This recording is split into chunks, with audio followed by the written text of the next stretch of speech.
people are finally starting to realize that Aang is just not that great of a fighter, and that Aang Ozai has is just broken not the that tough Avatar of a cycle villain. twice now. Korra Twice still now. on And the only top. But reason if that he Korra has had not done the absolutely thing that ruined the Aang entire had Avatar done, franchise I wish I made a video to explain that. Seen a single person hating on Aang for dying in the Avatar state due to his own mistakes.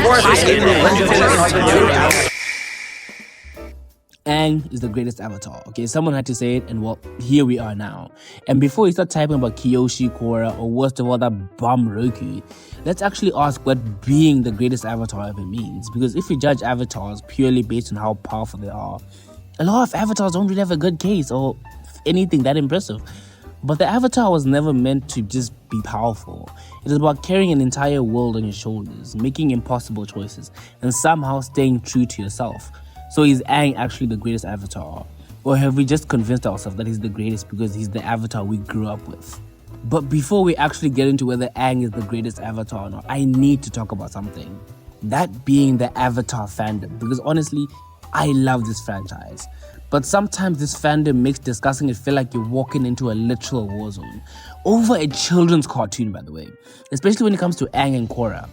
Now, before someone gets mad at me or angry or something, defending Korra isn't the problem. Korra is the great character, and there are definitely good reasons to defend her, especially when someone's unfairly criticizing her. Problem is when defending Korra somehow requires turning Aang into like the worst character ever created. You'll see arguments about Aang trusting a guy he just met, and let's be honest, okay? If a random guy came up to you and said, I can bring your people and their culture back, you're probably gonna take that deal too. Let's just be honest, okay? Or people saying Ozai is weak, or Aang only beat Ozai because of the Avatar state. Apparently we're supposed to criticize Aang for using powers that came with being the Avatar. My bad. That's like saying LeBron only won because he's tall. But to be honest, Aang fans are not exactly innocent either. Korra loses the connection to her past lives, and suddenly people just act like she walked into the spirit world and said, you know what, Rava, I don't think I'm gonna need these guys anymore. Like, let's be honest, what was she supposed to do? Could she have been a bit more cautious? Definitely, but she's only human, right? People say, oh, it's her uncle. Who is she supposed to trust if not her uncle? Okay, we've already went through this with Roku, okay? Roku, sure, it wasn't his uncle, it was his best friend, but he let him off the hook. And you know what happened? Exactly! That's the problem. Instead of discussing these characters honestly, people constantly look for ways to discredit one avatar to elevate the other. While Korra fans downplay Aang's arguments, Aang fans also downplay Korra's struggles. One side acts like Aang's absolutely useless without the Avatar state, while the other side acts like Korra personally destroyed the Avatar cycle for the fun of it. And somehow, every discussion becomes a power scaling argument and competition. Aang beats Korra, Korra beats Aang, Ozai was weak, Korra lost to the past lives, Aang ran away, Korra got poisoned. Honestly, at this point, we're not even talking about the characters anymore. We're just throwing rocks at each other and calling it media analysis. You don't need to hate Aang to love Korra. You don't need to hate Korra to appreciate Aang either. You don't need to make one character look worse just to make the other one look better. So with that out the way, let's actually talk about Aang. Not the version of Aang fans defend. Not the version Korra fans attack, but the actual character. And let's see if he actually deserves to be called the greatest Avatar. Think about the situation Aang was placed in. He was 12 years old. He wakes up after being frozen for 100 years, only to discover his entire civilization was gone. His mentor is dead. His people were absolutely massacred, and somehow the world still expects this child to defeat the Fire Lord. And there's one problem with this. Aang doesn't want to kill him. Now, a lot of people interpret this as Aang being weak or being too scared to do what needs to be done. But that completely misses the point of his conflict. Aang isn't afraid of fighting Ozai. He's struggling with the idea that killing him would mean betraying the values he was raised with. I mean, he's an air nomad. I'm pretty sure we all know this. And his culture teaches him that life is sacred. So suddenly, the Avatar's responsibilities require him to become something his culture taught him to never be. And that's what makes Aang's conflict so interesting, because instead of choosing between good and evil, he's choosing between two versions of himself.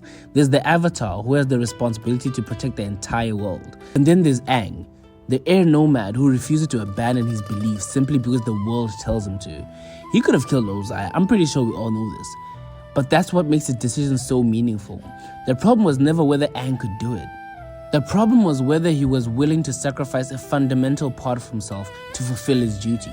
And ultimately, he wasn't. Instead, Aang finds another way to defeat Ozai. Now, energy bending might have been a bit of an ass pull, but you know what? In the end, Aang saved the world without sacrificing the person he was. And that's what separates Aang from the other avatars. Kyoshi was willing to be brutally pragmatic. Roku was willing to use force when necessary. And Korra, well, she often confronted problems head on. Yanchen was willing to make very morally difficult decisions for the greater good as well. But Aang's strength was different. His strength wasn't the willingness to do whatever was necessary. It was his refusal to believe that violence was the only answer. He didn't become a great avatar by abandoning his air nomad beliefs. He became a great avatar by proving that he could carry the responsibility of the avatar without losing himself in the process. Aang didn't just defeat Ozai. He proved that saving the world didn't have to mean becoming someone he wasn't. One thing I think gets lost whenever people talk about Aang is just how ridiculously capable he actually was in a fight. Because somewhere along the way, his refusal to hurt people got mistaken for an inability to hurt people. But those are two completely different things. From the very beginning of the series, Aang is shown to be an incredible fighter. He was already an airbending master by the age of 12. He created techniques that his older masters admired, and he constantly fights opponents who are bigger, stronger, and far more experienced than he was. The difference was that Aang almost never entered a fight with the goal of actually defeating someone through brute force. He entered the fight trying to avoid getting hit, to protect the people around him, and to end the conflict without seriously hurting anyone. And when you actually pay attention to Aang's fights, it becomes quite obvious that Aang is usually holding back against Zuko, Azula, even Combustion Man. Aang spends most of the time dodging attacks rather than throwing them back. His airbending style is built around mobility and redirection, but it also reflects who he is as a person. I mean, sure, he could always knock people unconscious, throw them off cliffs, or just overwhelm them with the avatar state. But more often than not, he chooses not to. Even during the final battle with Ozai, before entering the avatar state, Aang spends much of the fight trying to defend himself and find another solution, rather than simply unleashing everything he has. And that's what makes Aang so interesting as a fighter. His greatest strength isn't that he lacks the ability to be violent, it's that he has the ability, but constantly chooses restraint. When Aang finally does stop holding back, the difference is almost frightening. The avatar state against Ozai isn't the power of someone who couldn't fight finally learning how to fight. It's the power of someone who had been choosing restraint, or to not use everything at his disposal. Aang wasn't weak because he avoided violence. If anything, the series repeatedly shows that he was strong enough to be violent whenever he wanted. The real challenge for Aang was finding the strength to keep choosing mercy when fighting back would have been the much easier option. But before we continue, if you're enjoying the video, consider subscribing and watching any of my other videos after this one. I'm going to link the Mob Psycho video in the description or at the top right here, okay? It really genuinely helps the channel out, and I've got plenty more videos coming. Alright, let me get back to my argument. People tend to forget that Aang wasn't some 50-year-old man who spent his entire life preparing to become the Avatar. He was 12 years old, and suddenly the responsibility of saving the world was just placed on his shoulders. Yet despite that, he adapted ridiculously quickly. He had to learn 3 elements that were completely unfamiliar to him. Of course, earthbending being the most challenging to his personality, because it required him to actually stand his ground instead of constantly avoiding attacks. Firebending challenged his fear because he had already lost control and burnt Katara earlier on in the series. Waterbending, well, just required him to be alongside Katara, who was also developing her own skills at the same time. And all of this was happening while he was being hunted by the Fire Nation, traveling through a world that had completely changed since he disappeared and dealing with that trauma of losing his entire culture. And yet, he kept adapting. That's actually one of the most important traits for an avatar to have, because the avatar is consistently born into a completely different world. There's no universal instruction manual for the job, you know. What worked for Kyoshi is not going to work for Roku. What worked for Roku is not going to work for Aang. And of course, what worked for Aang is not going to work for Korra. Every avatar has to understand the world they're living in and figure out exactly what that specific world needs them to do. Aang had to do exactly that while dealing with problems that no previous avatar could have ever prepared him for. The world wasn't simply asking him to master the elements. It was asking him to understand the people, make impossible decisions, and find solutions that didn't necessarily involve brute force, even when those beliefs made his job much harder. And that's exactly why Aang's growth is so impressive. He didn't become the avatar by abandoning who he was. He remained compassionate, optimistic, and deeply committed to his own beliefs. He learned when to fight, he learned when to run away, when to listen, and when to stand his ground. He changed without losing the person he was underneath it all. Aang didn't need to become Kyoshi or Roku or some perfect version of the avatar he was supposed to be. He needed to become Aang, and honestly, that ability to adapt while still remaining fundamentally himself is exactly what makes him such a fascinating avatar. And I'm probably going to piss most of you guys off right now, but Korra also has an extremely strong argument of being the greatest avatar, and pretending otherwise is honestly just nostalgic. Korra's accomplishments are actually quite ridiculous, okay? She dealt with Amon and the Equalists, confronted Unalaq and Vatu, survived Zahira. She also had to deal with the aftermath of the harmonic convergence and, well, Kuvira, of course. But what makes her accomplishments impressive isn't just how many enemies she's faced, it's the variety of different problems she had to deal with. Korra's era was changing extremely fast, okay? And she wasn't dealing with one obvious enemy. She was dealing with the political revolution, spiritual imbalance, and other things. The world itself was changing around her, so Korra didn't really have a choice. She had to change with it. And that's something people overlook when comparing her to Aang. Korra wasn't born into the same world Aang was. By the time she became the Avatar, society had evolved dramatically. Technology was advancing, politics was becoming more complicated, and the people were starting to question whether the Avatar was even necessary anymore. Korra had to figure out what being the Avatar meant in a world that was becoming less dependent on her. And that's why comparing Aang and Korra purely through combat is honestly just boring. Their stories are completely different stories. Their stories ask completely different questions. Aang's story asks, how do I preserve who I am while saving the world? While Korra's story asks, who am I when the world no longer needs the Avatar in the way they used to? Those are two completely different journeys. Aang's greatest challenge was learning how to carry the responsibility of being the Avatar without losing himself. Korra was learning that being the Avatar doesn't automatically mean you have all the answers. Every time she thought she understood what her role was, the world gave her another reason to rethink it. And despite everything that happened to her, she kept moving forward. That's what makes her argument for being the greatest avatar also very interesting. Maybe being the greatest avatar isn't about being the strongest or having the most impressive feats. Maybe it's about being the avatar the world needed at that time.